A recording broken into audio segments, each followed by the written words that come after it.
ఆనందింపబడగా పాటలు పాడి ఆరాధించగా బంధకములు తెంపబడెను. వెంబడించిరి యేసయ్యనందరూ. అవును, ప్రభుని ఆరాధించినప్పుడు వారి బంధకాలు తెప్పిన దేవుడు ఈరోజు ప్రభుని ఆరాధిస్తూ ఉంటుండగా మన విషయంలో కూడా అద్భుతాలు చేయగల దేవుడైన ప్రభుని ఆరాధిస్తాం. నానికే ఆరాధన ఆరాధన నీకే. ఆరాధింతు నిన్ను దేవా, ఆనందింతో నీలో దేవా, ఆరాధింతో నిన్ను దేవా, ఆనందింతో నీలో ఆరాధనలకు యోగ్యుడా స్తుతి పాడి నేను పొగడెదను. ఆరాధనలకు యోగ్యుడా స్తుతి పాడి నేను పొగడెదను. ఆరాధన ఆరాధన నీకే, ఆరాధన ఆరాధన ఆరాధన నీకే.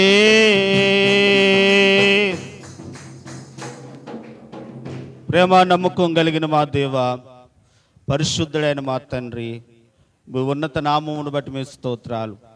మరొకసారి మరొక దినం మీ సన్నిధానంలో మిమ్మల్ని స్తుతించడానికై మీరు మాకు అనుగ్రహించిన మంచి అవకాశమునకై మీకు స్తోత్రాలు. ఇంతవరకు పాటల ద్వారా వాక్యం చదువుకున్న చేత అవి ఆరాధించడం చేత మీరు మా మధ్యలో ఉండి మీరు మహిమ పొందినందుకే మీకు వందనాలు అయ్యా. నేను ఇంకా మిగిలిన కార్యక్రమం అంతా మీకు మహిమార్థంగా జరిపించుకొని మీరే మహిమ పొందమని వచ్చిన బిడ్డల బట్టి మీకు వందనాలు.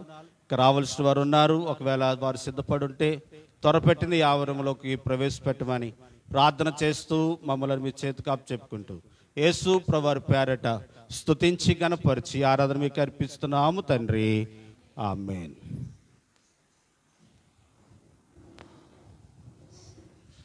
మంచిదండి ప్రియులారి, సమయంలో కొన్ని విషయాలు దేవుని వాక్యాన్ని మనం విందాం. దేవుని వాక్యంలో నుండి మనము 2వ సమూయేలు రాసిన గ్రంథాన్ని మనం ధ్యానిస్తూ ఉన్నాం, తెలుసుకుంటూ ఉన్నాం. దేవుడు పరిశుద్ధ గ్రంథంలో రాయబడిన ప్రతి మాట ఆయన ప్రజలకు కొరకే రాయించారు. కొంతమంది క్రైస్తవ ఇతరులు అంటారు, చెడు ఎందుకు రాశారు, ఆ చెడు రాశారంటే బైబిల్ కూడా చెడు అయింది కదా అని అంటూ ఉన్నారు. ఇప్పుడు ప్రియులారా, లోతున్నాడు, లోతు కుమార్తెలతో పాపం చేశాడు. చేసిన దాన్ని బట్టి లోతు వారి పిల్లలు ఏమయ్యారు? శపించబడ్డారు. శపించబడ్డాడని మాట రాసేసి ఆ సందర్భం రాయకపోతే మనం ఎవరిని తిట్టుకుంటాం? దేవుని తిట్టుకుంటాం. అందుకే దేవుడు ఏం చేశాడనంటే వారు చేసిన ఆ కీడు రాశాడు, వారికి వచ్చిన నష్టాన్ని రాశాడు. మంచి వారికి మంచి రాశాడు, మంచి చేసేవారు మంచి రాశాడు, చెడు చేసిన వారిని చెడే రాశాడు. ఎందుకు రాశాడు? ఎవరి కొరకు రాయించాడు అని అంటే రాబోయే తరానికి మన కొరకు దేవుడు రాయించాడు. ఓహో, ఇలా చేస్తే ఇలా అవుతామా, ఇలా చేస్తే ఇలా నష్టపోతామా అన్న విషయాలు మనం తెలుసుకోవడానికి దేవుడు మన కొరకు పరిశుద్ధ గ్రంథంలో లెక్కించారు. ప్రియులారా, కనుక ఈరోజు కొన్ని మాటలు మనం జ్ఞాపకం చేసుకుందాం. నేను మరలా చెప్తా ఉన్నాను,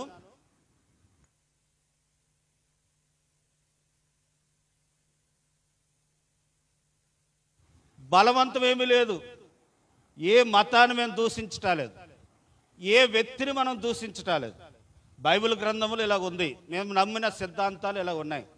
కాబట్టి మీకు వీలవుతే ఇష్టమవుతే నమ్మండి, అనుసరించండి, లేకపోతే మానేయండి. మిమ్మల్ని మేమేమి బలవంతం చేయట్లేదు.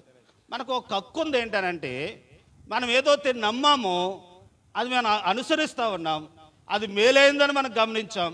ఈ మేలైందని మీకు కూడా చెప్తా ఉన్నాం. మీరు నమ్మితే నమ్మండి, ఇది సత్యం అనుకుంటే దీంట్లో మీరు ఏం చేయండి అంటే అనుసరించండి, బలవంతమేమీ లేదు అనే విషయాన్ని మీకు తెలియపరుస్తూ ఉన్నాను. రండి దేవుని వాక్యంలోనికి మనం వద్దాం. ప్రియులారా, 2వ సమూయేలు రాసిన గ్రంథము 3వ అధ్యాయంలో మనం గమనిస్తే ఈ అధ్యాయంలో మనము 2 కుటుంబాలు మనం చూస్తూ ఉన్నాం.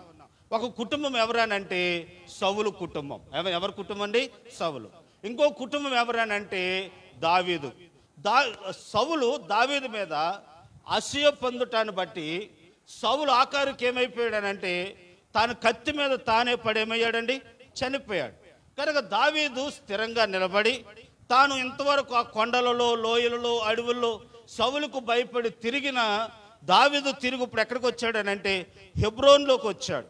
గత వారం చెప్పాను, హెబ్రోన్ అనగా నెమ్మది కలిగించే స్థలం, హెబ్రోన్ అనగా యుద్ధాలు లేని స్థలం, హెబ్రోన్ అనగా దేవుడుండే స్థలం, హెబ్రోన్ అనగా దేవునితో సహవాసము చేసే స్థలం కదండి, ఆశ్రయపురం ఉండే స్థలం. కాబట్టి దేవుణ్ణి ఆశ్రయించే స్థలంలోనికి వచ్చిన తర్వాత దావీదును దేవుడు ఏం చేస్తా ఉన్నాడు అని అంటే వదిలింప చేస్తా ఉన్నాడు. ఒక్కొక్కరికండి ఒక్కొక్క ఊరు విడిచిపెడితే వారు అభివృద్ధి చెందుతారు. నా మట్టుకు నేను హైదరాబాద్ వెళ్ళిన తర్వాత నేను జ్ఞానాన్ని నేర్చుకున్నాను, తెలివి వచ్చింది. అంటే ఊరు విడిచిపెట్టిన తర్వాత ఒక్కొక్క ఊరు వెళ్తా ఊరును బట్ట వ్యక్తి ఏమవుతారు అని అంటే అభివృద్ధి చెందుతారు. ప్రియులారు గమనించండి, ఈ విషయాన్ని మీరు ఆలోచించాలి. ఒకప్పుడు నాకు ఇన్ని ఊర్లు, ఇన్ని జిల్లాలు, ఇన్ని రాష్ట్రాలు ఉన్న విషయం నాకు తెలవదు. హైదరాబాద్ వెళ్ళిన తర్వాత అరే ఆ పశ్చిమ గోదావరి జిల్లా ఉత్తరాలు పట్టుకురా, ఈ తూర్పుగోదావరి జిల్లా ఉత్తరాలు పట్టుకురా, గుంటూరు ఉత్తరాలు పట్టుకురా అంటే గుంటూరు ఉందా, లేకపోతే పశ్చిమ గోదావరి జిల్లా ఉందా, తూర్పుగోదావరి జిల్లా ఉందా, ఇన్ని జిల్లాలు ఉన్నాయా అని అవగాహన అయింది. కాబట్టి నేను చెప్పాలనుకున్న విషయం ఏంటంటే ఒక్కొక్కరు ఒక్కొక్క ప్రాంతానికి వెళ్ళినప్పుడు ఆ ప్రాంతంలో ఆ వ్యక్తి ఆస్వాదించబడతాడు. దావీదు హెబ్రోనుకు రావటాన్ని బట్టి హెబ్రోనులో దావీదు ఏమయ్యాడనంటే పిల్లలు కలిగిన వాడు, అభివృద్ధి చెందుతా ఉన్నాడు. అదే సందర్భంలో పరిశుద్ధాత్ముడు రాస్తూ ఏమన్నాడనంటే ప్రియులారా, పరిశుద్ధాత్ముడు రాస్తూ ఏమన్నాడనంటే అదే సందర్భంలో దావీదు కుటుంబాన్ని, సౌలు కుటుంబాన్ని మనసులో పెట్టుకొని ఇలాగంటూ ఉన్నాడు. మొదటి వచనం, సౌలు కుటుంబము దావీదు కుటుంబమునకును బహుకాలం యుద్ధము జరగగా దావీదు అంతకంతకు అంటే వద్దిల్లాడట. దావీదు అంతకంతకు ఏమయ్యాడండి, వద్దిల్లాడట. సౌలు కుటుంబము అంతకంతకు ఏమైపోయిందనంట. ఇక్కడ జరిగిన విషయం ఏంటంటే ఈ మాట చెప్పినాడు సౌలు ఉన్నాడా, చనిపోయాడా? చనిపోయాడు.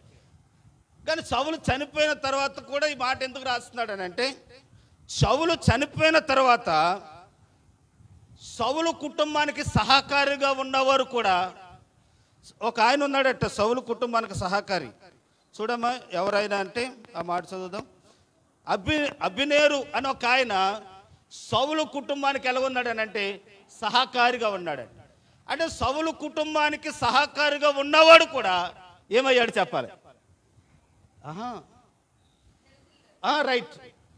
సౌలు కుటుంబం ఏమవుతూ వచ్చింది, దావీదు కుటుంబం ఏమవుతూ వచ్చింది, వదిల్లుతూ వచ్చారు. సౌలు కుటుంబం ఏమైంది, సౌలే కాదు సౌలుకి సహకరించే వారు కూడా ఇక్కడ రాయబడి మాట అదే. సౌలే కాదు సౌలు కుటుంబానికి కూడా సహకరించే వారు ఏమయ్యారంటే నీరసిల్లారట అన్న మాటను చదువుతా ఉన్నాం. ఈరోజు 2 భాగాలు చెప్పాలని నేను అనుకుంటున్నాను. మొదటి భాగం ఏంటనంటే సౌలు నీరసిల్లాడు. సౌలు వారు కానీ వారి కుటుంబం కానీ ఎవరూ కూడా అభివృద్ధిలోనికి రాలేదంట. ఎందుకు రాలేదు కదా సార్ చెప్పండి. సౌలు వదిలేకపోవటానికి కారణం ఒకటి, దావీదు మీద అసూయ పొందాడు, తర్వాత ఎరగించాడు, దైవజనులు చేయవలసిన పని తానే చేసేసాడు, దైవజనులు చంపించడానికి కూడా వెనక్కి ఆడలేదు. తర్వాత మనం చదివితే సౌలు ఇలాగూ దేవుని మాట వినలేదు కనుక ఇలాగ ఉండిన స్వభావాన్ని బట్టి దావీదు అంతకంతకు ఏమైపోయాడనంటే నీరసిల్లిపోయాడు. దావీదు వద్దిల్లాడట. దావీదు వద్దిల్లటానికి కారణం ఏంటనంటే దావీదు దేవుని హృదయానుసారుడిగా జీవిస్తున్నట్టుగా మనం చూస్తా ఉన్నాం. దావీదును వద్దిల్లింప చేసిన దేవుడే, దావీదు నమ్ముకున్న దేవుడే మనము నమ్ముకున్నాం. దావీదును ఆస్వాదించిన దేవుడే మనల్ని కూడా దేవుడు ఏం చేస్తాడు, ఆస్వాదిస్తాడు, కంపల్సరీ దీవిస్తాడు. ఏమండి ఈ విషయాన్ని మర్చిపోవద్దు. మన దేవుడు నమ్మదగిన వాడు, మనం ఏ దేవునితో నమ్ముకున్నామో, ఏ దేవునితో ఆశ్రయించామో, ఏ దేవుడి సహాయం కోరుకుంటున్నామో ఆ దేవుడు ఎంతైనా నమ్మదగిన వాడు. ఆయన నమ్ముకున్న వారి విషయంలో ఆయన ఏ మేలు చెయ్యక మానడు. దేవుని బిడ్డలారా, బైబిల్ ఒక మాట తీయొద్దులే అండి. మీరు ఫలించుట చేత నా తండ్రికి ఏమొస్తుంది అని అంటే మహిమ వస్తుంది. నేను మా అమ్మతో అంటూ ఉంటాను, అమ్మ నీవు మన ఇంటికాడ మన ఊర్లో ఉంగరాలు పెట్టుకున్నా, బంగారం పెట్టుకున్నా, ఎట్టుకోకపోయినా అన్ని జనుల దగ్గరికి వెళ్ళినప్పుడు బంగారం పెట్టుకోవాలి, ఉంగరాలు పెట్టుకోవాలి. ఎందుకనంటే నీవే దిక్కుమలోలాగా ఉన్నావురా, మాకేం చెప్తావురా అన్నట్టుగా మనం బయటకు వెళ్ళినప్పుడు అలా ఉండకూడదు. మన ఊర్లో పెట్టుకున్నా పెట్టుకోకపోయినా పర్లేదు, కానీ బయటకు వెళ్ళినప్పుడు మనం నీట్గా ఉండాలి అని చెప్తా ఉంటాను. ప్రియులను గమనించండి, నేను అంటున్న మాట ఏంటనంటే మనం వద్దిల్లటం ఎదుటివారు చూసి యెహోవా వీరిని ఏం చేశాడు, ఆస్వాదించాడని. కొంతమంది ఎందులోకి వస్తారు, దేవుళ్ళలోకి వస్తారు. దేవుళ్ళలోకి రావటానికి అనుకూలం ఉంది. ప్రియులను గమనించండి, మనల్ని దేవుడు వద్దిల్లింప చేస్తాడు, దేవుడు మనల్ని ఆస్వాదిస్తాడు. దావీదును వద్దిల్లింప చేసిన దేవుడు మనల్ని కూడా ఏం చేస్తాడట. కొన్ని మాటలు మీకు జ్ఞాపకం చేస్తాను చూడండి. ఎవరిని వద్దిల్లింప చేస్తాడట, ఏ స్వభావం ఉండాలట, ఎలాంటి స్వభావం ఉండాలట అని మనం గమనిస్తే దావీదు విషయంలో మనం చూస్తాం చూడమ్మా. మొదటి సమూయేలు రాసిన గ్రంథంలోని 18వ అధ్యాయము 14వ వచనంలో ఎలాంటి స్వభావం ఉంటే, అమ్మమ్మ ఒక మాట, ఎలాంటి స్వభావం ఉంటే దేవుడు దావీదును ఆస్వాదించాడు, మనము కూడా అటువంటి స్వభావం కలిగి ఉంటే మనల్ని కూడా దేవుడు ఏం చేస్తాడు, వద్దిలింప చేస్తాడు. చదువుదాం. మరియు దావీదు సమస్త విషయములలో సుబుద్ధి కలిగి ప్రవర్తింపగా యెహోవా అతనికి ఏమై ఉన్నాడట. అంటే దేవుడు తోడై ఉంటే మనం ఏమవుతాం, వద్దిల్లుతాం. వద్దిల్లాలంటే దావీదు ఏ స్వభావం కలిగి ఉన్నాడట, సుబుద్ధి కలిగి ఉన్నాడట. సుబుద్ధి కలిగిన స్వభావముతో ఉన్నాడు కాబట్టే దావీదు ఏమవుతూ వచ్చాడనంటే వద్దిల్లుతూ వచ్చాడు. ప్రియులారా, ఈ వాక్యం వింటున్న మీతోనే నేను చెప్తా ఉన్నాను, ఒకవేళ మీరు అనుకున్న పనులు కొంత జరుగుతలేదేమో, ఆటంకాలు అవుతున్నాయేమో, మీరు అబుర్లైపోతుందని అనుకుంటున్నారని భయపడవద్దు. నువ్వు అదే సుబుద్ధిని కొనసాగింపు చెయ్యి. దేవుడు నీ విషయంలో కూడా దేవుడి సహాయాన్ని చేస్తాడు, నిన్ను వద్దిల్లింప చేస్తాడు.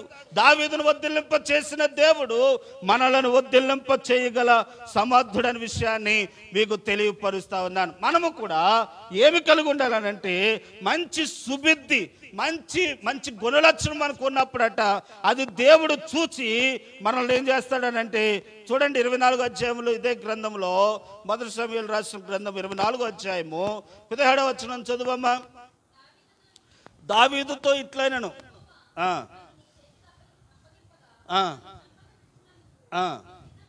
ఈ దినమున ఉపకారము చేసిన వాడువై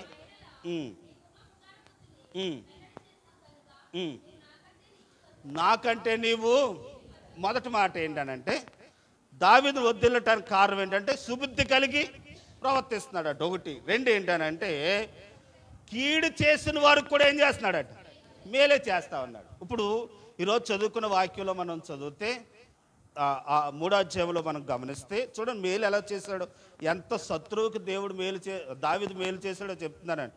3వ అధ్యాయంలో సౌలు కుటుంబ పక్షంగా నిలబడిన అబినేరు అనే ఒక ఆయన ఏం జరిగిందనంటే, సందర్భం ఏం జరిగిందనంటే, సౌలు కుటుంబంలో సౌలు కుమారుడు అబినేరుని అన్నాడు. అబినేరట సౌలు చెప్పాలో లేదో అర్థం అవ్వాలని చెప్పాలి కదా. సౌలుకి భార్య ఉందంట.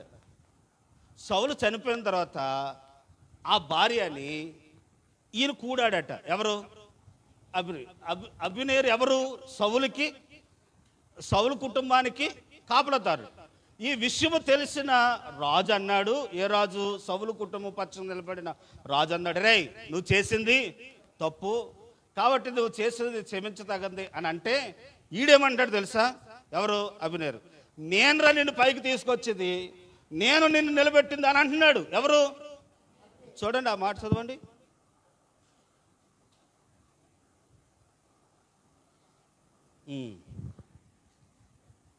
నేను ఒక స్త్రీ విషయంలో నాకు అంత అన్యాయం చేస్తావా, నన్ను ఇలాగ అంటావా. 6వ వచనం చదవమ్మా.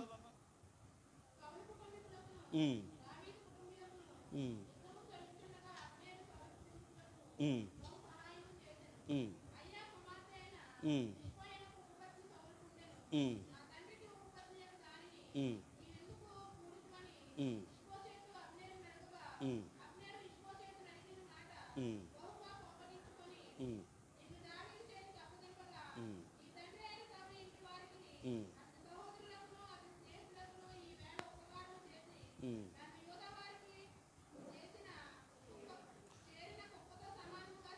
ఉమ్, ఉమ్, ఉమ్, ఉమ్.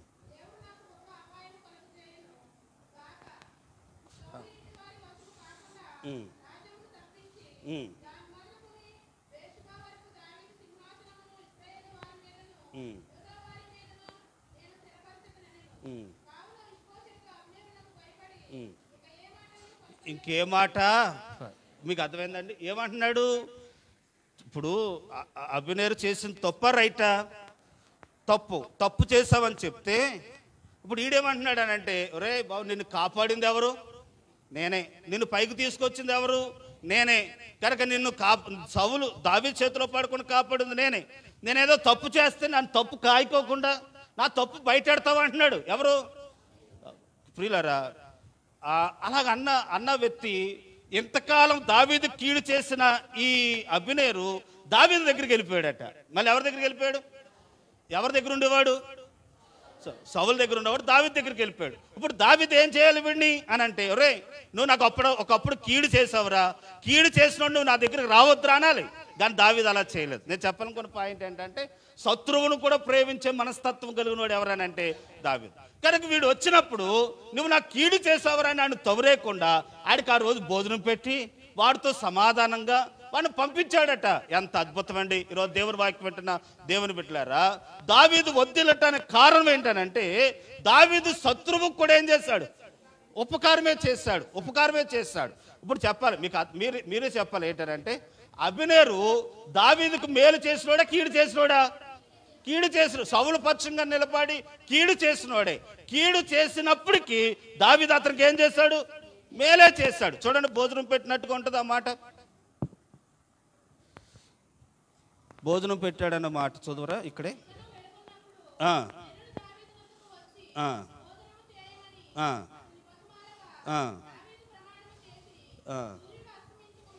అది కదమ్మా, కూర్చు పైకి.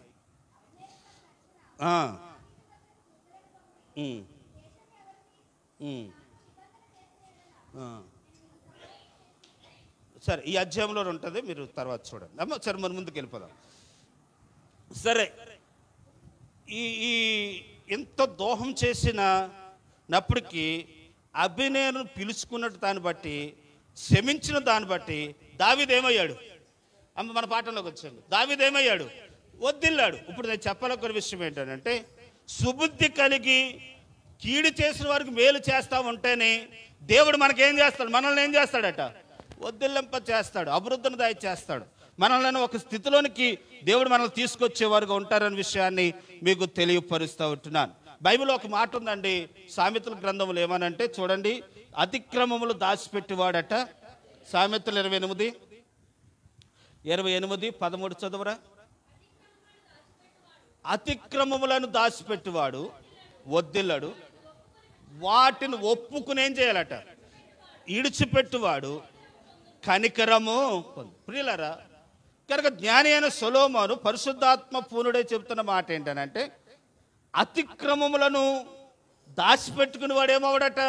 వద్దిల్లడు. అంటే అతిక్రమాలు ఏం చేయాలి? మనం ఒప్పుకోవాలి. అయ్యా, పలానా విషయంలో నేను తప్పు చేశాను, పలానా విషయంలో ఇది అయ్యిందని దేవుడి దగ్గర ఒప్పుకుంటే దేవుడు కనికరింప చేసి కనికరము చూపి మనల్ని వద్దిల్లింప చేస్తాడట. అలా వద్దిల్లాలి అని అంటే మన అతిక్రమలు ఎప్పటికప్పుడు దేవుని దగ్గర ఏం చేయాలి? ఒప్పుకోవాలి. ప్రతిరోజు మనం ఏదో ఒక పొరపాటు చేస్తాం కదండి. ఎదటి వ్యక్తి మీద అసూయపడటమే పాపం. కనుక ఈ పాపం కూడా మన అభివృద్ధికి ఆటంకంగా ఉంటుంది. అలా ఆటంకంగా ఉండకుండా ఉండాలని అంటే మనము దేవుని దగ్గర మన అతిక్రమలు ఏం చేయాలట? ఒప్పుకొని దాన్ని ఏం చేయాలి? మళ్ళీ అది చేయకూడదు, మళ్ళీ చేయకూడదు. ఒప్పుకుని ఏం చేయాలనంటే విడిచిపెట్టాలి. విడిచిపెట్టినప్పుడు ఆ వ్యక్తి ఏమవుతాడని అంటే, రండి పాఠంలోకి రండి. వర్ధిల్లుతాడు అనే విషయాన్ని మీకు తెలియపరుస్తూ ఉంటున్నాను. దేవునామాన మహిమ కలుగును గాక. ప్రియులారా, నేను కొన్ని మాటలు తగడగా చెప్పి నేను ముగించాలని నేను అనుకుంటున్నాను. యేసోబు గురించి చాలాసార్లు చెప్పుకుంటాం కదండి. యేసోబు అన్నదమ్ములు అసూయపడి అతను గోతులో తోసేశారు. 39వ అధ్యాయం ఆదికాండంలో మనం చదువుతాం. యేసోబుని అన్నదమ్ములు గోతులోకి తోసేశారు కనుక సావరా అన్నారు. అక్కడి నుంచి లేవనెత్తి పొతేపారు ఇంట్లోకి వెళ్ళాడు. ఇంట్లోకి వెళ్ళిన తర్వాత యెహోవా అతను తోడే ఉండుటాన్ని బట్టి, యేసోబును బట్టి పొతేపారు ఇల్లంతా కూడా ఏమైందనంటే, చూడండి 39వ అధ్యాయం మొదటి వచనం చదువుదాం. ఆదికాండం.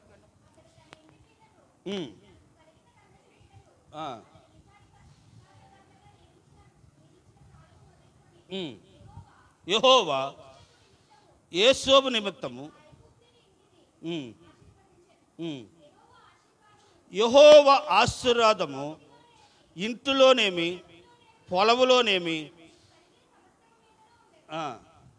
చాలు. ఇక్కడ అంటూ ఉన్న మాట ఏంటనంటే, యేసోబును బట్టి, యేసోబు పొతేపారు ఇంటిలోకి వెళ్ళటాన్ని బట్టి, యెహోవా అతనికి తోడై ఉండటాన్ని బట్టి యేసోబు పొతేపారు ఇల్లు ఏమైందనంటే ఆస్వాదించబడిందట, వద్దిల్లిందంట. ఎవరిని బట్టి? అద్భుతం ఏంటి చెప్పనండి. యేసోబు ఎక్కడుంటే అక్కడ సమృద్ధైన ఆహారం ఉండేదట. యేసోబు ఎక్కడుంటే అక్కడ సమృద్ధైన ఆహారం ఉండేది. ప్రియులారా, బైబిల్ ఒక మాట ఉంది ఏంటనంటే, నీతిమంతుడంట మనసారా భోజనం చేస్తాడట. నీతిమంతుడు ఏం చేస్తాడట? మనసారా. అంటే నీతిమంతుడికి మనసారా ఏం దొరుకుతుంది? ఆహారం దొరుకుతుంది. దుష్టుడికి దొరకదు, నీతిమంతుడికి ఆహారం దొరుకుతుంది. కనుక యేసోబు నీతిమంతుడు కనుక యేసోబు ఎక్కడైతే అడుగు పెడతా ఉన్నాడో అక్కడల్లా వద్దులతో ఉన్నాడట. వద్దులటానికి కారణం ఏంటంటే, యెహోవా అతనికి ఏమై ఉన్నాడనంటే తోడై ఉన్నాడు. ఈరోజు మనకు తోడై ఉన్నప్పుడండి, మనం ఎక్కడికి వెళ్ళినా, ఏ ప్రాంతానికి వెళ్ళినా, ఏ దేశానికి వెళ్ళినా, ఏ ఊరికి వెళ్ళినా దేవుడు మనకు తోడై ఉన్నప్పుడు అక్కడ మనం ఏమవుతామనంటే వర్ధిల్లుతాం, ఆస్వాదించబడతాం అనే విషయాన్ని మీకు తెలియపరుస్తూ ఉంటున్నానండి. దేవునామన మహిమ కలుగును గాక.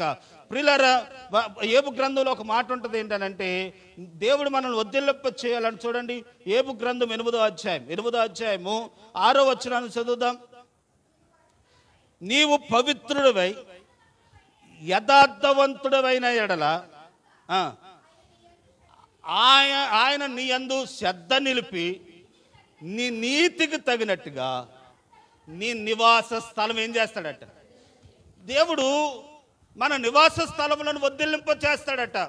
మన యథార్థతను బట్టి, మన నీతిని బట్టి దేవుడు మనల్ని ఏం చేస్తాడట? ఇదే యోబు గ్రంథంలో అంటారు, నీ ఇంటిలో ఉన్న కలంకమును దోషమును తీసివేసుకుంటే ఆయన నిన్ను క్షమిస్తాడు అన్న మాట, ఆయన నిన్ను వర్ధిల్లింప చేస్తాడు అన్న మాట ఉంటుంది. ప్రియులారా, దేవుడు చేయవలసింది దేవుడు చేస్తాడు, మనం చేయవలసిన మనము చేయాలి. ఇప్పుడు లాజరు చనిపోయాడండి. లాజరు చనిపోయినప్పుడు లాజరు బతికించిన ఆయన రాయి దొర్లించలేడా? నా మాట గమనించు. లాజరుని బతికించిన దేవుడు రాయిని దొర్లించలేడా? ప్రభు ఏమన్నాడట? రాయిని దొర్లించండి అన్నాడు. ఎవరికి అప్పు చెప్పాడు? శిష్యులకు అప్పు చెప్పాడు. శిష్యులకు అప్పు చెప్పి లాజరు బయటకు రా అన్నాడు. కనుక ప్రియులను గమనించాలి, దేవుడు లాజరును బతికించిన దేవుడు బతికిస్తాడు. కానీ దేవుడు లాజరును బతికించాలనంటే మనం చేయవలసిన పని ఉంది. ఏంటనంటే రాయిని తొలగించవలసిన పని మనది. మీ మాట అర్థమైందా?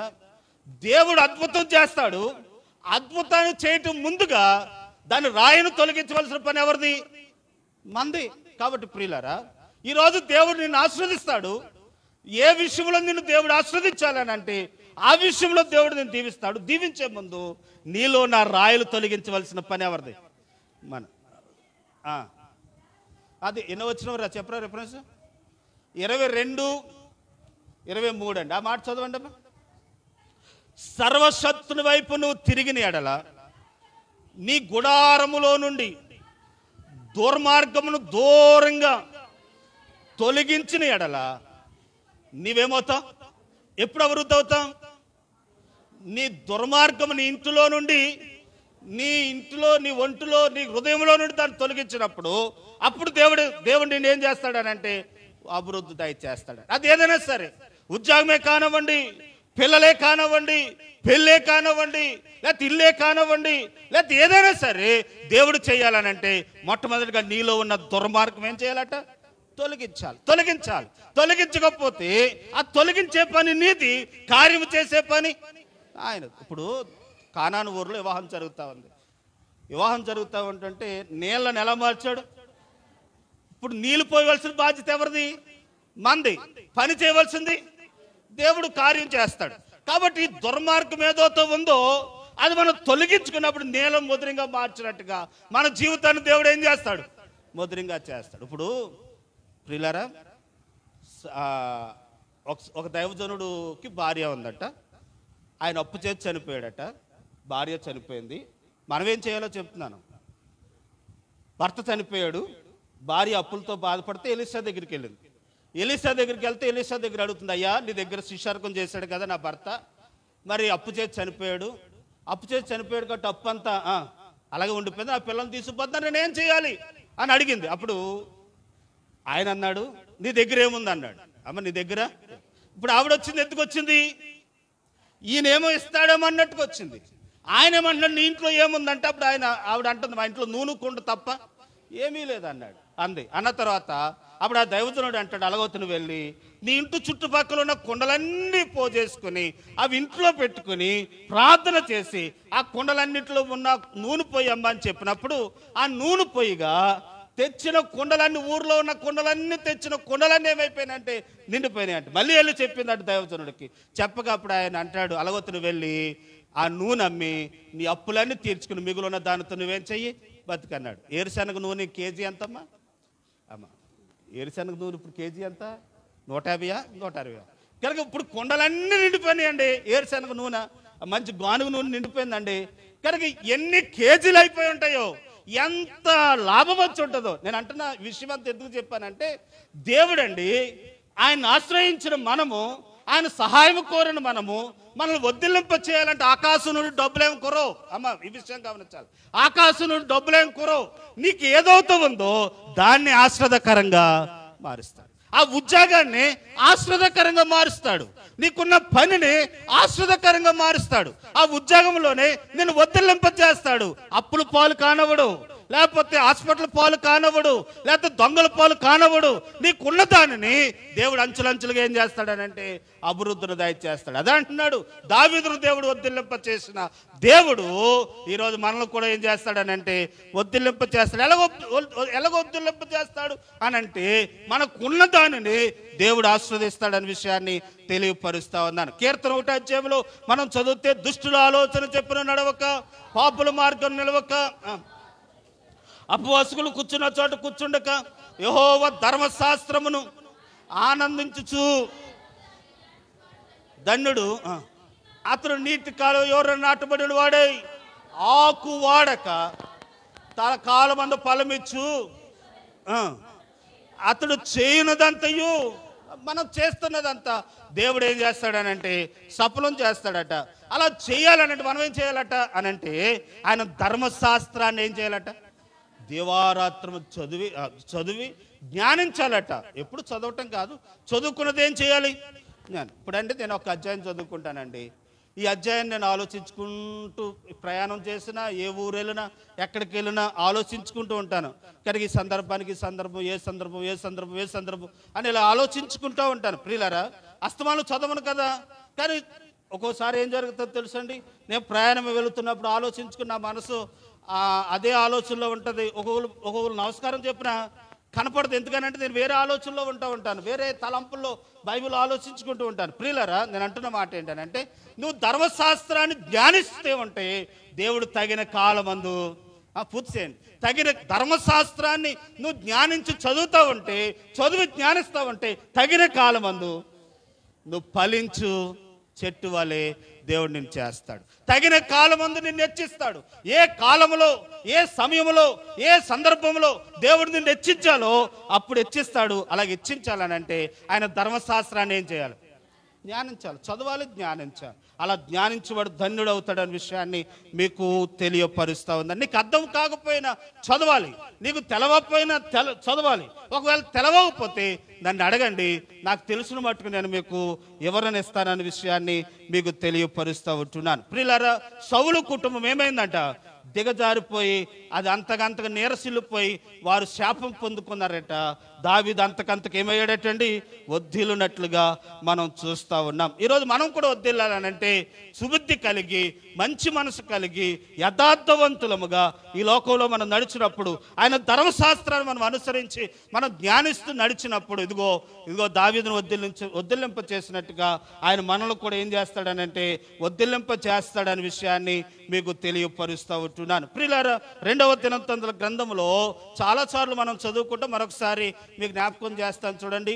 జకరియా దినాలలో 26వ అధ్యాయం, 2వ దినవృత్తాంతాల గ్రంథం 26వ అధ్యాయము 5వ వచనం చదువమ్మా.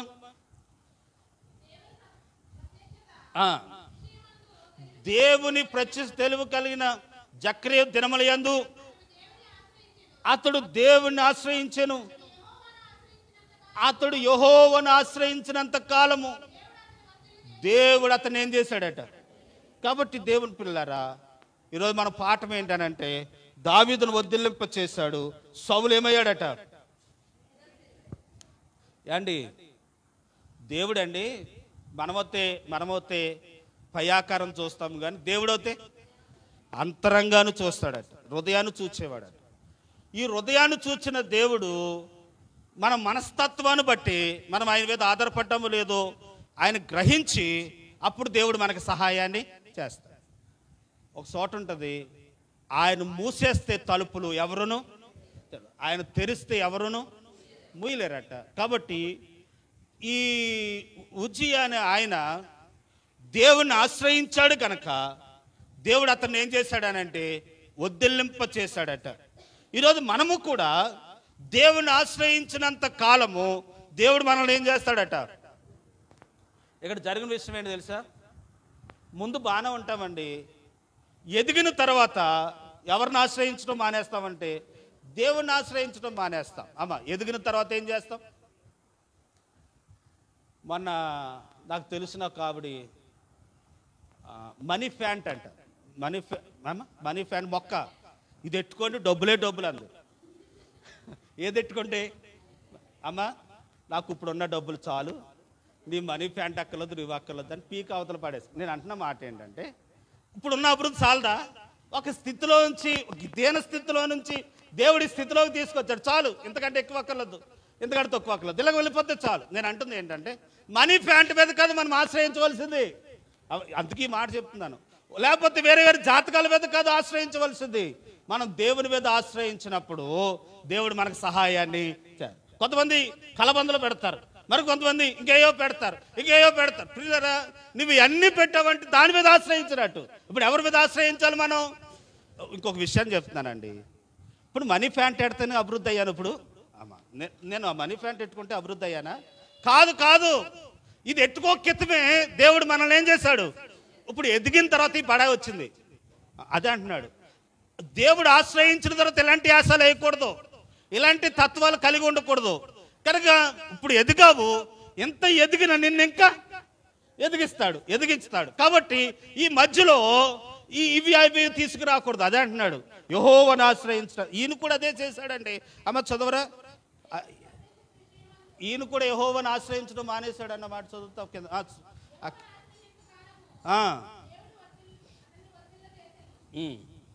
అదే అధ్యాయంలో చివరి అనుకుంటామ్మా, అతడు ఉజ్జియా అని ఆయన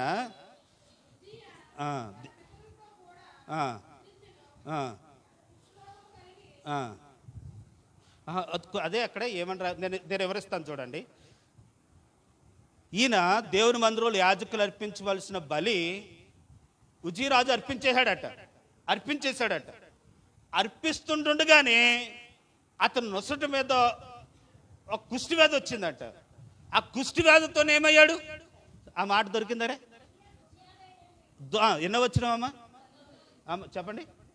19.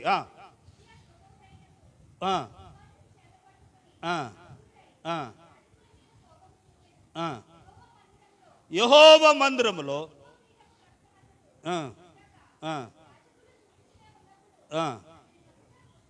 అతని నొసట ఏమొచ్చేసిందంట? ఆ వ్యాధితోనే. ఇప్పుడు ఒకప్పుడైనా దేవుని ఏం చేశాడు? ఆశ్రయించాడు. ఎదిగిన తర్వాత ఆశ్రయించుకోకుండా ఇష్టానుసారంగా జీవించడాన్ని బట్టి అతను కుష్టి వ్యాధితోనే అతను ఏమయ్యాడనంటే చనిపోయాడు. ఈరోజు ప్రియులారా, ఉజ్జీ వలె కాక దావీదు వలె మనం వద్దిల్లాలని ప్రభు పేరట మీకు మనవి చేస్తా ఉంటున్నాను. రండి మనం ముందుకు వెళ్ళిపోదాం ప్రియులారా. దేవుని వాక్యంలో మనం గమనిస్తే కనుక ఇంకొక మాట చెప్పి నేను ప్రార్థన చేస్తాను, ముందుకు వెళ్తాను. మొదటి దినవృత్తాంతాల గ్రంథం 22వ అధ్యాయం. మొదటి దినవృత్తాంతాల గ్రంథం 22వ అధ్యాయంలో మనం గమనిస్తే కనుక ప్రియులారా, అక్కడ సందర్భాన్ని మనం చూస్తాం. దావీదు భక్తుడు తన కుమారుడికి చెప్తా ఉన్నాడు. 13వ వచనం, 22వ అధ్యాయం 13వ వచనం.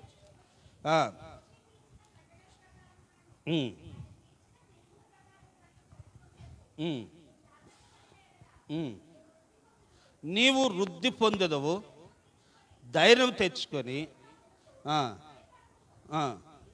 దిగులు పడకమని.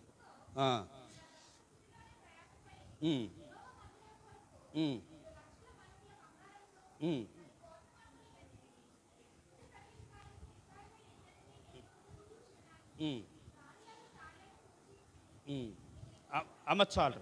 ఇక్కడ దావీదు చనిపోతూ సొలొమోను కేకేసి అంటున్నాడు, నాయన నీకు ఏది కావాలో అవన్నీ నేను సమకూర్చాను. బంగారము, హెండి, రాళ్ళు, ఇటుకలు అన్నీ సమకూర్చాను. కానీ ఒక విషయం మర్చిపోవద్దు. ఏంటదనంటే, ధర్మశాస్త్రాన్ని తప్పుకుని నువ్వు ఏ కార్యము చేయకు. జాగ్రత్త. నువ్వు ధర్మశాస్త్రాన్ని అనుసరిస్తూ నడిస్తే ఇది ఇంతకంటే నీవు అభివృద్ధి చెందుతావు అన్న మాటను ఇక్కడ దావీదు చెప్తా ఉన్నాడు. కాబట్టి ప్రియులారా, దావీదు తన కుమారుడికి కూడా అదే పాఠం చెప్తున్నాడు. ఏంటనంటే, నువ్వు ధర్మశాస్త్రాన్ని అనుసరించి నడిచినప్పుడు ఆయనను వదిలింప చేస్తాడన్న మాట దేవుని వాక్యములో మనం చూస్తూ ఉంటున్నాం. చూడండి, ప్రియులారా, ఒక 2 మాటలు చెప్తే ముందుకెళ్తాను. సామెతల గ్రంథం 2వ అధ్యాయంలో మనం ఈ మాట చదివితే 7వ వచనంలో ఒక మాట ఉంటుంది చూడమ్మా. ఆయన యథార్థవంతులను, ఆయన చూడండి మళ్ళీ చదువమ్మా, ఆయన యథార్థవంతులను వదిలింప చేయును.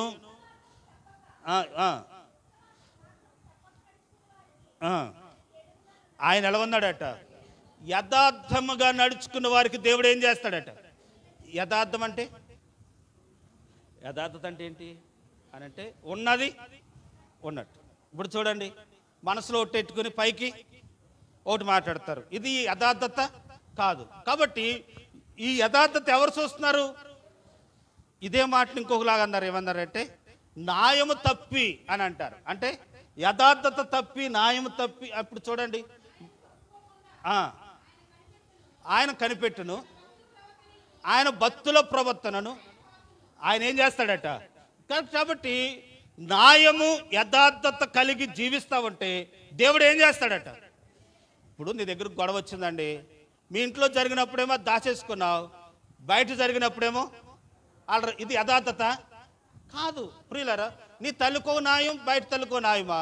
నీ బిడ్డకో న్యాయము, బయట వాళ్ళకు న్యాయమా? నీ భార్యకో న్యాయం, బయట వాళ్ళకో న్యాయమా? కాబట్టి ఇదే అంటున్నాడు. ఏమంటున్నాడు అంటే, న్యాయము అనేది, యథార్థత అనేది అందరికీ చెప్పండి అమ్మ ఒకేటి.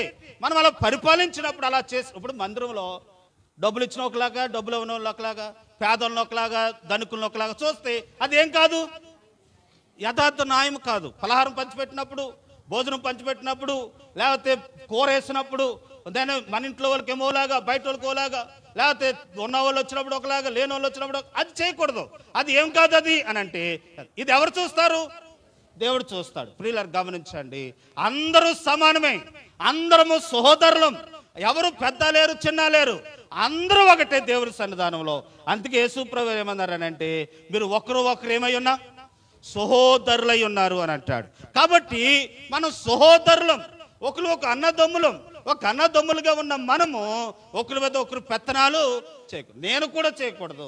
మీకు ఇష్టమైతే పని చేయాలి, ఇష్టం కాకపోతే కాబట్టి మరొకరు చేస్తారనే విషయాన్ని మీకు తెలియపరుస్తూ ఉంటున్నాను. దేవుని నామమున మహిమ కలుగును గాక.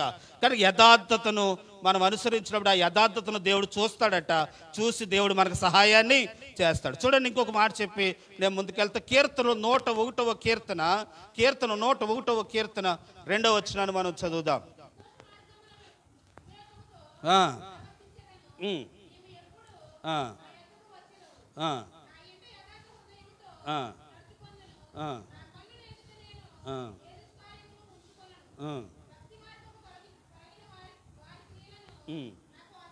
నాకు అసహ్యము అమ్మ చాలరా, నేను ముందుకు వెళ్ళిపోతాను. కానీ దావీదు భక్తుడు చెప్పుకున్న మాట ఏంటంటే, లోకంలో భక్తిహీనులు తోవ తప్పి న్యాయం తప్పి నడుస్తారు చూసారా. నేను వారితో కలవక నేను న్యాయముగానే యథార్థముగానే నేను నడుచుకుంటుని నీ కన్నులు ఎదుట నేను ఎలాగున్నానో నీవు నన్ను జ్ఞాపకము చేసుకోమన్నాడు. ఒకసారి అందరూ దేవునికి స్తోత్రం చెబుదామా. హిజ్కియాకు మరణ రోగం వచ్చిందండి. వచ్చినప్పుడు అతడు ప్రార్థన చేశాడు. ఏమని? దేవా, నీ దృష్టికి నేను ఎలా నడుచుకుంటున్నావు. చూడండి ఆ మాటలు చదువుదాం. ఆయన ప్రార్థన చూడండి ఎంత 20వ అధ్యాయం 2వ రాజుల గ్రంథం 20వ అధ్యాయము 2వ రాజుల 20వ అధ్యాయంలో దొరికిందమ్మా. అదే ఆయన ప్రార్థన చూడండి.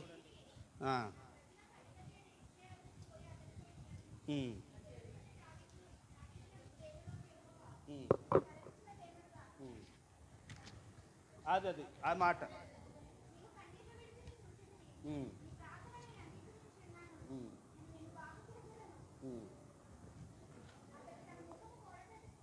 అది ఆ వచనం. అతడు తన ముఖము గోడ తట్టు తిప్పుకుని, యెహోవా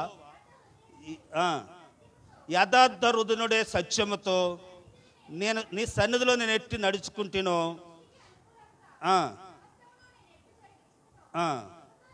కృపతో నన్ను ఏం చేసుకో అని ప్రార్థన చేశాడు. దేవుడు ఏం చేశాడు ఇప్పుడు? దేవుడు ఏం చేశాడు? ప్రార్థన దేవుడు విని అతనికి ఆయుష్ను పెంచాడు. ఇప్పుడు వినాలి, ఈ మాటకు జవాబు చెప్పాలి. దేవుడు హిజ్కియాని జ్ఞాపకం చేసుకుంటే కారణం ఏంటి? తిరిగాడు. రైట్. ఇప్పుడు దొంగ కూడా ఏం చేస్తాడు? ప్రార్థన చేస్తాడు కదండి. కనుక వ్యభిచారు కూడా ఏం చేస్తారు? ప్రార్థన చేస్తారు. కానీ దేవుడు అందరు ప్రార్థన విండు. బైబిల్ యోహాను సువార్తలో అంటాడు, పాపుల మనవి ఆయన. ఇప్పుడు ఈ హిజ్కియా ప్రార్థన దేవుడు ఆలకించి 10 సంవత్సరాలు ఆయుష్ ఇవ్వడానికి కారణం ఏంటి అని అంటే, ఆయన ప్రార్థనలో ఉన్న జీవితం దేవునికి అంగీకారమైంది. తన ప్రార్థన, తన జీవితం, ప్రార్థనలో ఉన్న ఆ జీవితాన్ని ఎత్తి చెబుతున్నాడు. ఏమనంటే, దేవా నీ దృష్టికి నేను ఎలా నడుచుకున్నాడట అనంటే, న్యాయముగాను యథార్థముగాను సత్యముగాను నీకు అనుకూలమైన వాడిగా నేను. అందుకే దేవుడు అతను ఏం చేశాడు? ఆయుస్సును పొడిగించాడు. ఇప్పుడు దేవుడు మనకు అటువంటి అనారోగ్యం వచ్చినప్పుడు దేవుడు మన ప్రార్థన ఆ సమయంలో వినాలి అని అంటే, మనం ఇప్పుడు నుండి ఏం చేయాలి? అలా నడవాలి, అలా ప్రవర్తించాలి. ఒక విషయాన్ని గమనించాలి. ప్రార్థన, చిన్న ప్రార్థన చేసిన పెద్ద చేసిన దేవుడు వింటాడు. దానికంటే ముందు మనం ఏం చేయాలనంటే, హిజ్కియా నడిచినట్టుగా యథార్థముగాను న్యాయముగాను సత్యములో నడిచినప్పుడు దేవుడు ఆపత్కాలమందు ఆయన మనకు సహాయాన్ని చేస్తారనే విషయాన్ని తెలియపరుస్తూ ఉంటున్నాను. చూడండి, మన పాఠంలోకి వచ్చేదా 3వ అధ్యాయంలో 2వ సమూయేలు గ్రంథం 3వ అధ్యాయంలోకి వస్తే ప్రియులారా, అబీనేరు తాను నీచమైన పని చేసిన బట్టి తను హెచ్చరించిన, ఇప్పుడు రాజు హెచ్చరించినప్పుడు అబీనేరు ఏమవ్వాలి? తన తప్పు తాను తెలుసుకోవాలి.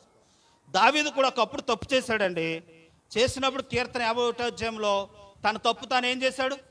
దేవుని దగ్గర ఒప్పుకున్నాడు. అయ్యా నేను తప్పు చేశానయ్యా, ఉషోపుతో నువ్వు నన్ను కడుగు నాయన, ఏమమ్మ కంటే తెల్లగా నన్ను మార్చిన ఆయన, నేను మానవుని కదా, నేను పుట్టుకలోనే నేను పాపిని కదా అని పశ్చాత్తాపడిన దాన్ని బట్టి దేవుడు దావీదుని ఏం చేశాడు? ఇప్పుడు అబీనేరు కూడా ఏం చేయాలి? ఒప్పుకోవాలి. ఒప్పుకోకుండా తాను మందలించిన వాడి మీద గొడవకు దిగాడు. ఎవరు అబ్నేరు తను ఎవరైతే రాజు మందలించాడు నువ్వు చేసిన తప్పురా అన్నందుకు ఆ వ్యక్తి మీద దేనికి దిగాడు? గొడవ దిగుటాన్ని బట్టి ఏమైంది అని అంటే ప్రియులారా, ఈ అధ్యాయంలో మనం చూస్తాం ఏంటనంటే చూడండి 31వ వచనం.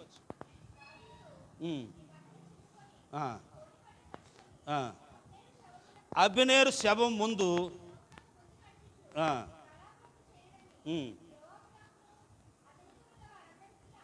అమ్మ ఇప్పుడు ఏమయ్యాడు? అబ్నేరు చనిపోయాడు. చనిపోవటానికి కారణం ఏంటి చెప్పనా? తాను తప్పు తాను ఒప్పుకోలేదు, తెలుసుకోలేదు. కాబట్టి ప్రియులారా, ఈరోజు మన తప్పు మనం ఒప్పుకుంటే దేవుడు ఆ అపాయాల నుండి దేవుడు మనల్ని ఏం చేస్తాడండి? తప్పిస్తాడనే విషయాన్ని, మనల్ని తప్పించి వదిలింప చేస్తాడనే విషయాన్ని మీకు తెలియపరుస్తూ ఉంటున్నాను. నేను ముగిస్తూ ఉన్నాను ప్రియులారా. తాను చేసిన పని ఏంటంటే అలా తప్పు చేశాడని నేను రాగానే ఇటున్నవాడు అటు తిరిగేశాడు. మీకు అర్థమైందా? ఎటున్నవాడు సౌలుతో ఉన్నవాడు ఇప్పుడు ఎటు తిరిగేశాడు? ఇప్పుడు దాకా దావీదు సెడ్డోడు సెడ్డోడు సెడ్డోడు సెడ్డోడు అని తిరిగినాడు. ఇప్పుడు దావీదు వైపుకు తిరిగేసి ఇప్పుడు దావీదు ఏమంటున్నాడు? మంచోడు మంచోడు మంచోడు అంటున్నాడు. ఇలాంటి వాళ్ళని అస్సలు నమ్మకూడదు. వీళ్ళు ఎప్పటికైనా ప్రమాదమే ప్రియులారా. ఇప్పుడు దాకేమో వీళ్ళకు సపోర్ట్ చేసిన వీడు వారికి సపోర్ట్ చేస్తున్న దాన్ని బట్టి అబ్నేరు ఏమవ్వలేదని అంటే వదిలేకపోవటానికి కారణం తాను నీచమైన పని చేశాడు. ఆ నీచం ఇంకేమంటున్నాడు తెలుసా? ఆ మాట చదవండి. రాజుని అంటున్నాడు, నేను మిమ్మల్ని కాపాడాను, నేనే నిన్ను రక్షించాను, నేను లేకపోతే నీ బతుకేమోనరా అని అంటున్నాడు. ఆ మాట చదువురమ్మా. 6వ వచనం, 8వ వచనం, 8వ వచనం.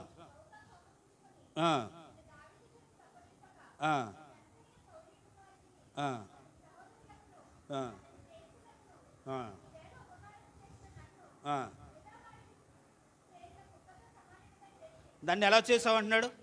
ఎందుకంటున్నాడు? ఇప్పుడు ఏలెత్తి చూపించినందుకు ఇప్పుడు తిట్టిన వ్యక్తిని బాగుపడరాను చెప్పిన వ్యక్తికి విరోధం అయిపోయి ఆయనకి విరోధముగా ఇప్పుడు పనులు జరిగిస్తూ ఉన్నాడు. కానీ దానివల్ల నష్టం ఏంటి అని అంటే తాను చనిపోవలసిన పరిస్థితి వచ్చింది. కాబట్టి ఈరోజు దేవుని వాక్యం విన్న దేవుని బిడ్డలారా, ఇది మనకు ఒక హెచ్చరిక. ఎవరైనా దైవజనులు హెచ్చరించినప్పుడు వారి మీద కోపపడకుండా మనం ఏం చేసుకుందాం? సరి చేసుకుందాం. కనుక వారి మీద కక్ష చేసుకోకూడదు, వారి మీద భేదాభిప్రాయం పెట్టుకోకూడదు. నేను మళ్ళీ చెప్తున్నా ఉన్నాను, ఇది సత్యమత అనుసరించండి. సత్యం కాకపోతే అలా మౌనంగా ఉండిపో. మీకు బలవంతం ఏమీ లేదు. నేను ఎవరికి లెక్క అప్పు చెప్పవలసిన పని లేదు. నా దేవునికి లెక్క అప్పు చెప్పాలి. నేను చెప్పవలసింది చెప్తా ఉన్నాను. కాబట్టి ప్రియులారా, నాకు సంఘంలో ఎంతమంది ఉన్నారు, 100 మంది ఉన్నారు, 200 మంది ఉన్నారని చెప్పుకొని మనం వేరే దగ్గరికి వెళ్ళి డబ్బులు తెచ్చుకోవాల్సిన పని లేదు. సత్యం చెప్తా ఉన్నాను. ఏమిటా సత్యం అని అంటే ప్రియులారా, ఇది సత్యం. ఇలా నడుచుకుంటే నీ జీవితం బాగుపడుతుంది. లేకపోతే నష్టంలో పడతావు. ఈ రోజు కాదు రేపైనా ఒక నష్టంలో పడతావు. పడినప్పుడు తప్పించుకునే మార్గము మనకుండదు అని దేవుడు చెప్తా ఉన్నాడు. ఇది హెచ్చరిక. ఈ హెచ్చరికను మనం అంగీకరించాలని ప్రభు పేరట మీకు మనవి చేస్తా ఉన్నాడు. చూడండి, ఈ మాట చెప్పేసి నేను ప్రార్థన చేస్తాను. దావీదు అబ్నేరు శవం ముందు నడుస్తూ కేకలు వేస్తూ ఏడుస్తున్నాడట. ఏమని ఏడుస్తున్నాడంటే వస్త్రములు చింపుకొని దావీదు 31వ వచనం చదువుతున్నాను. దావీదు బట్టలు చింపుకొని గోను బట్ట కట్టుకొని అబ్నేరు శవమునకు ముందుగా నడుచుచు ఇలా పెంచుమని అతనితో ఉన్నవారు అందరికి ఆజ్ఞాపించను.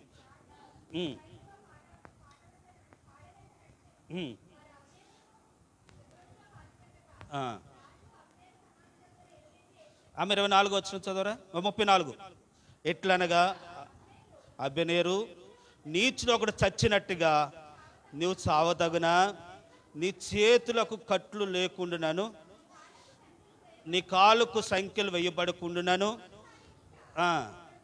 ఒకడు పడినట్లు నీవు పడితేవే.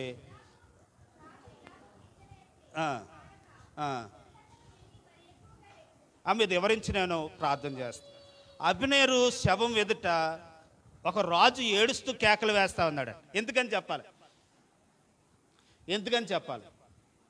ఎందుకనంటే అబ్నేరు తప్పు చేశాడు. ఆశ్రయపురంలో ఉండవలసినాడు, బయటికి వచ్చాడు. బయటికి రావటాన్ని బట్టి ఏం తెచ్చుకున్నాడు? ఇప్పుడు మరణాన్ని తెచ్చుకున్నాడు. ప్రియులారా, ఈరోజు మనము కూడా ఈ మాట అర్థం చేసుకోవాలి. బతికి అవకాశం ఉండి చచ్చిపోయాడా? ఆశ్రయం ఉండి చచ్చిపోయాడు? ఆశ్రయం లేక చచ్చిపోయాడా? ఆశ్రయం ఉండే చచ్చిపోయాడు. అందుకే అంటున్నాడు, అబీనేరు అంత నీచుడు ఎవరును లేరు. అయ్యో, నీకు అవకాశం ఉండినాను, నువ్వు బతికుండే అవకాశం ఉండినాను, అవకాశం పోగొట్టుకున్నావురా బాబు, నీ అంత దుర్మార్గులు లేడురా అని అన్నట్టుగానే ఈరోజు అదే వాక్యం మనల్ని హెచ్చరిస్తూ ఉంది. నువ్వు రక్షించబడటానికి ఇంకా అవకాశం ఉంది. నరకానికి వెళ్ళిపోకుండా ఉండటానికి ఇంకా అవకాశం ఉంది. నువ్వు రక్షణ పొందటానికి ఇంకా అవకాశం ఉంది. ఇదిగో ప్రభు రాబోతూ ఉన్నాడు. నీ పోకడు ఎప్పుడో తెలవదు. మన ఎదుట మనకంటే చిన్నవారు వెళ్ళిపోతూ ఉన్నారు, ముసలివారు వెళ్ళిపోతున్నారు, పెద్దవారు ఉన్నవారు లేనివారు వెళ్ళిపోతా ఉన్నారు. ఇదిగో ప్రభు రాక కూడా సమీపంగా ఉంది. నేను ఎప్పుడు చనిపోతామో తెలవదు. ప్రభు రాక సమీపంగా వస్తూ ఉంటుండగా అబీనేరు నీచుడిగా నువ్వు ప్రవర్తించకుండా ఉన్న సమయంలో రక్షణ పొందుదాం, మారు మనసు పొందుదాం, ఆ క్రియలు విడిచిపెడదాం, అసూయ విడిచిపెడదాం, దోషం విడిచిపెడదాం, అన్యాయాన్ని విడిచిపెడదాం. కనుక నీచుడిగా ప్రవర్తించొద్దు, యథార్థంగా ప్రవర్తిద్దాం. ప్రభు మన రక్షకుడు, మన కొరకు ప్రాణం పెట్టి తిరిగి లేచిన ప్రభు మనల్ని ఆయన ఉండే స్థలంలో మనం ఉండేలాగా వస్తా ఉన్నాడు, తీసుకుని వస్తా ఉన్నాడు. ఆయన రాక కొరకు మనం సిద్ధపడదాం. ఆయన రాక ఆలస్యమవుతే యథార్థంగా ఉండిన దాన్ని బట్టి ఆయన నిన్ను హెచ్చిస్తాడు, ఆశీర్వదిస్తాడు, అభివృద్ధిని దయచేస్తాడు. అట్టి కృప దేవుడు మనకు సహాయం చేయను గాక. ఆమెను తల వంచుదాం, కళ్ళు మూసుకుందాం, ప్రార్థన చేసుకుందాం.